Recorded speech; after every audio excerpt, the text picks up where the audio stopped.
अच्छा, सियासी अबतरी की वजह से ना हम देखते हैं हर शोबा ही मुतासर हुआ है, और पाकिस्तान क्रिकेट बोर्ड की अगर बात करें तो वो भी एक अरसे तक म्यूजिकल चेयर बना।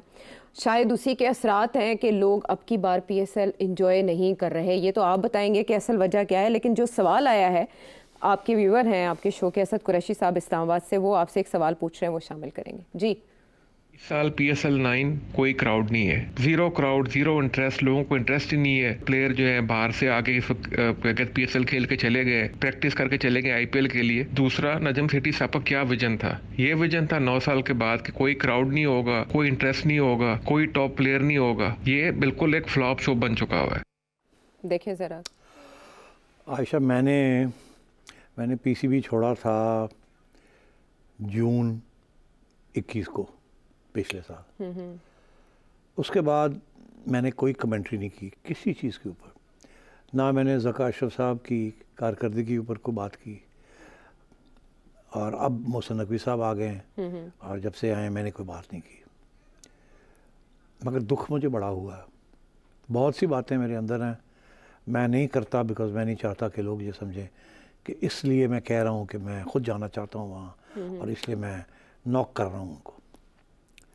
मगर बात सही है कि PSL बड़ी मेहनत से हमने बनाया था, बड़ी मेहनत से, बड़ी रिस्क लेके और पाकिस्तान लेके आए थे, और इसको एक $multi-million इंटरनेशनल ब्रांड बनाया था। यकीन करें, मैं कभी कभी हंस के कहता हूँ कि मेरी कमर टूट गई थी, जेन्युइनली मेरी कमर टूट गई थी। मुझे बड़ी लंबी चौड़ी फिजियोथेरेपी करानी पड़ी, क्योंकि इतने लंबे आवर्स थे, हमें काम करना पड़ता था, कोई छुट्टी नहीं थी, दिन रात, सैटरडे संडे एवरी, रात के 1-1, 2-2 बजे तक भाग दौड़ होती थी। ऐसे हमने इसको बनाया और खड़ा किया और रूल्स बनाए। अब क्या हुआ कि एहसान मानी साहब के ज़माने में 2 दफ़ा PSL पोस्टपोन किया गया, या आधा अधूरा छोड़ दिया गया, फिर बाद में कंप्लीट करना पड़ा, क्योंकि कोविड के लिए सही तरीके से इंतज़ाम नहीं किया गया। जी बिल्कुल, याद होगा बिल्कुल। फिर एक दफ़ा दुबई के अंदर भी इनकी जो प्रोडक्शन कंपनी थी, वो आखिरी वक्त पे जब ये मामला हुआ कश्मीर वाला, तो उन्होंने आखिरी वक्त पे जो इंडियन कंपनी थी जो इन्होंने PCB ने हायर की थी, वो भाग गई। उन्होंने कहा हम नहीं करते, तो इनको रातों रात कोई और कंपनी ढूंढनी पड़ी प्रोडक्शन के लिए। तो उस वक्त भी ख़तरा था कि ये ख़त्म, ये PSL उड़ जाएगा, मगर किसी ने बचा लिया। पाकिस्तानी एक कंपनी थी, वो आ गई, उन्होंने कहा हम कर देते। अच्छा, शुक्र करें कि दुबई में था, यहाँ नहीं था। अगर यहाँ होता पाकिस्तान में तो फिर हो ही नहीं सकता था। Bad planning. अच्छा, तो चले वो कोविड की वजह से कुछ बैड प्लानिंग, मगर जो कोविड के लिए जो बबल्स बनाए थे वो भी बैड प्लानिंग की वजह से, बैड ऑर्गेनाइजेशन की वजह से वो वायलेट हुए और लोगों को कोविड हो गया और फिर बंद करना पड़ा।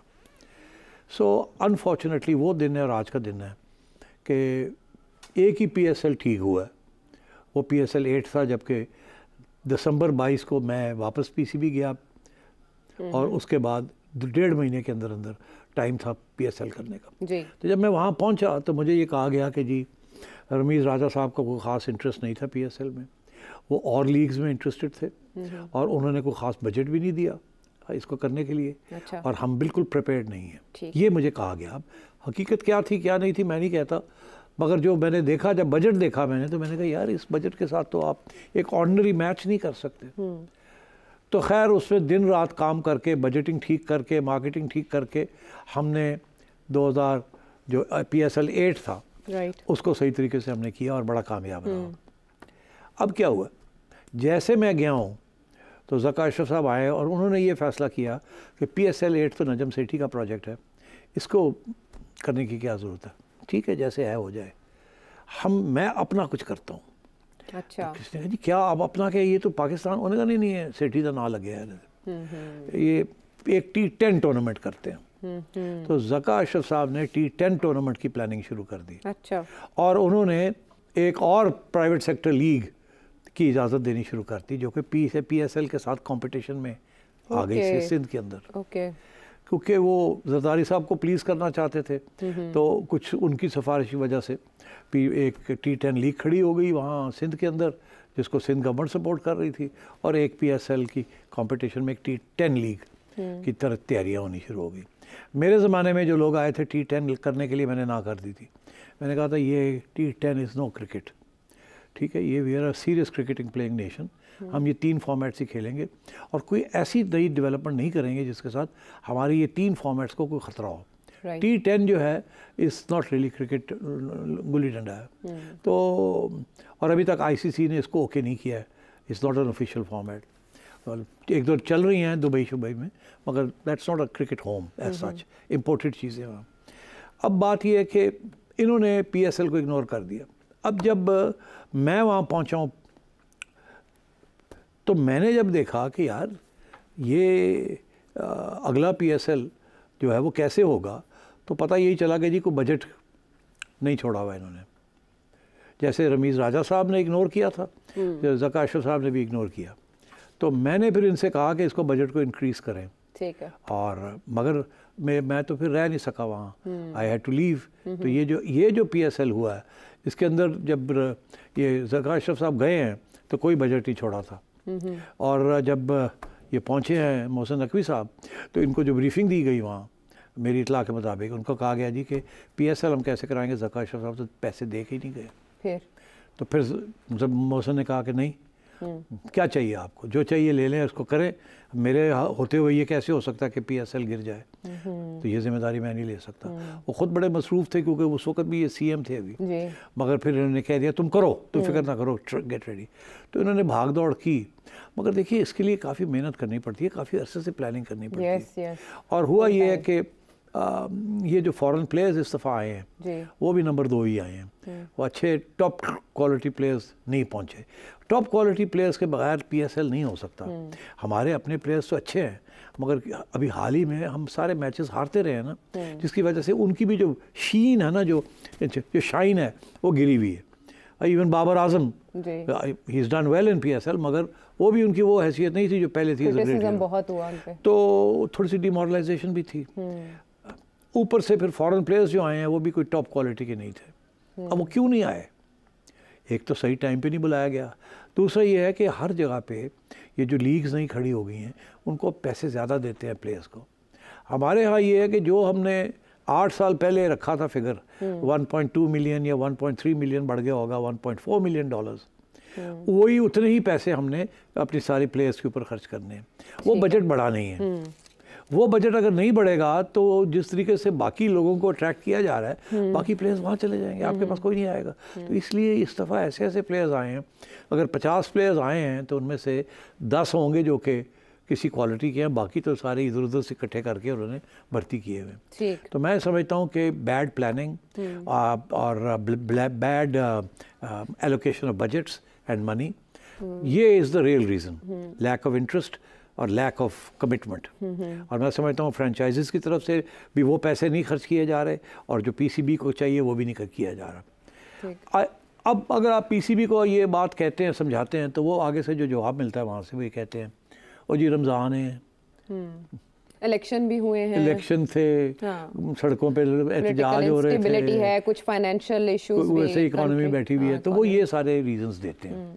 मगर मैं समझता हूँ they are not good enough. हमारे ज़माने में भी टेररिज्म बड़ी सब थी, याद नहीं था आपको कितनी टेररिज्म थी? यहाँ सिक्योरिटी के लिए एक राउंड पे स्टेडियम के एक राउंड पे पुलिस होती थी, दूसरे राउंड पे रेंजर्स होती थी, तीसरे राउंड पे आर्मी के ट्रूप्स होते थे, और फिर जाके हम सिक्योरिटी के करके और आते थे और हाउसफुल होते थे। ऐसे ही याद है, मुझे याद है भी उस जमाने में बिल्कुल मुझे याद है कि उस वक्त शहबाज शरीफ साहब चीफ मिनिस्टर थे और बम फट रहे थे यहाँ, और मैं कह रहा था जी कि मैंने PSL को पाकिस्तान, तो मुझे उन्होंने कहा कि यार जिम्मेदारी कौन लेगा, अगर कोई बम फट गया तो क्या होगा?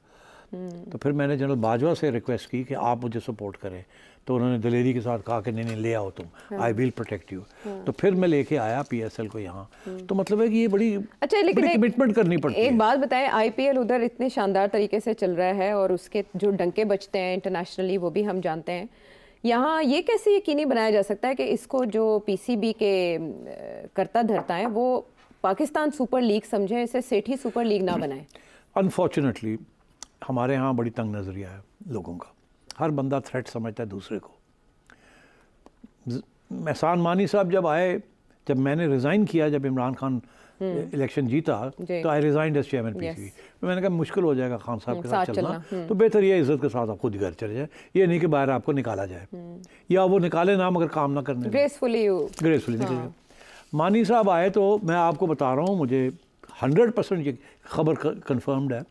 पीसीबी के लोगों ने मुझे बताया कि जब ये इमरान खान साहब को मिलने गए तो खान साहब ने एहसान मानी को कहा सिटी नो टाइट करो, उसके खिलाफ कोई निकालो उसको ज़रा, बिकॉज जाहिर है वो मेरी तो चल रही थी ना उनके 35 पंक्चर वाले वो चल रहा था। तो एहसान मानी साहब ने फिर, मेरा ख्याल है उनका दिल तो नहीं करता था मगर order was an order, because मेरी उनसे काफ़ी दोस्ती भी थी, अब नहीं रही। जाहिर है अगर इस तरीके से कोई रवैया होगा तो फिर कैसे दोस्ती रहेगी। तो उन्होंने फिर छोटी मोटी गड़बड़ की, अब मैं उधर नहीं जाऊँगा, जिसके साथ मेरे उनके साथ तल्लुकात ख़राब हो गए और फिर आज तक ठीक नहीं हुए। ठीक इसी तरीके के साथ ज़का अशरफ साहब अब जो आए हैं उसी ड्रामा उसी किस्म की मेरे ख़िलाफ़ इन्होंने कार्रवाइयाँ की हैं। मैं बाहर बैठा हुआ, मैंने कुछ नहीं कहा और इन्होंने मेरे ख़िलाफ़ कभी इधर से ऑडिट करवाओ, कभी ये करवाओ, कभी वो कराओ, इस किस्म की हरकतें कर रहे हैं और इन्फ्लुएंस करने की कोशिश कर रहे हैं मेरे ख़िलाफ़। तो ये अब बड़ी अफसोस की बात है। उसकी वजह यह है कि इनको इतना इनसिक्योर नहीं होना चाहिए। आखिरी बार जब मैं पहली दफ़ा पीसीबी में गया, ज़का अशरफ साहब बाहर थे, उनको अदालत ने बाहर निकाल दिया था। 2013 की मैं बात कर रहा हूँ। तो जब मैं वहाँ गया तो मुझे चीफ ऑडिटर ने आके ऑडिट रिपोर्ट दी। उन्होंने कहा जी ये, उसका ख्याल था कि मेरे साथ नंबर लगाएगा और कहा कि ये देखिए जी ज़का अशरफ साहब क्या करते रहे। मैंने सोचा तुम तो उसके साथ काम करते रहे हो, तो अब तुम उसके खिलाफ ये ऑडिट रिपोर्ट लेके आ गए हो। ठीक, यही तो यकीन करें मुझे गवर्नमेंट की तरफ से आया, डायरेक्टिव आया कि ज़का अशरफ साहब ने कोई गड़बड़ की है, हम आपको एक फ़ाइल भेज रहे हैं, इनके ऊपर बड़े इल्ज़ाम हैं, तो उसकी आप बताएं ये सही है कि नहीं। मैं ज़का अशरफ साहब के घर गया, मैं जाके उनको कहा तो आपके ख़िलाफ़ ये फ़ाइल आई है, क्या हुक्म है। उसने कहा आप उसको वापस कर दें, कहीं जी गलत है ये। यकीन करें मैंने कवरिंग लेटर लिख के वापस कर दी, मिनिस्ट्री ऑफ आईपीसी को कहा कि जी हमारा कोई तल्लुक नहीं है, I can not tell you ये सही है या गलत है। मतलब इस किस्म की भी चीज़ें हुई हैं इसमें, और बड़ा दुख होता है कि इतने छोटे लोग कर दिया, इतनी मेहनत को, इतने छोटे लोग और इतनी तंग नजरिया।